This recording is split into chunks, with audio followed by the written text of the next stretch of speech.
Itu sebenarnya yang paling digeruni oleh musuh Islam. Itu sebenarnya digeruni oleh Dajjal. Itu yang digeruni oleh semua Freemason dan sebagainya. Dia tak takut pun dengan kita punya kenderaan harta benda, tak takut. Dia macam telur lah. Telur ni kalau dijadikan asbab, dipecahkan daripada luar, maka dia akan menjadi asbab kematian.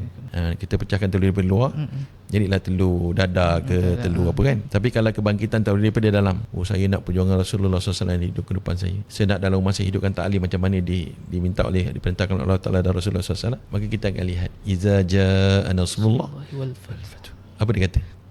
Buka hati. Iza ja'a, apabila ja'a telah datang bantuan Allah Ta'ala, maka kamu akan melihat Pembukaan manusia akan berbondong-bondong kepada Islam. Jadi kerja kita sekarang ni adalah untuk membangkitkan, untuk mendatangkan pertolongan Allah dan untuk datangkan pertolongan Allah Ta'ala dengan satu jalan. Setiap umat harus hidupkan sunnah Nabi Muhammad sallallahu alaihi wasallam.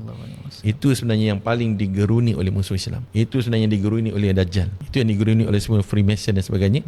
Dia tak takut pun dengan kita punya kenderaan harta benda, tak takut. Tapi dia takut bila setiap umat Islam kembali ke sunnah. Sebab tu dia kata apa? Kami tidak gentar dengan apa pun yang berlaku pada kamu, tetapi kami gentar seandainya solat subuh kamu sama macam solat Jumaat kamu.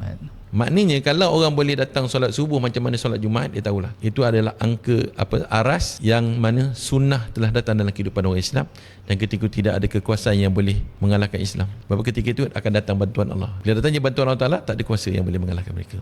Itulah jawapan dia.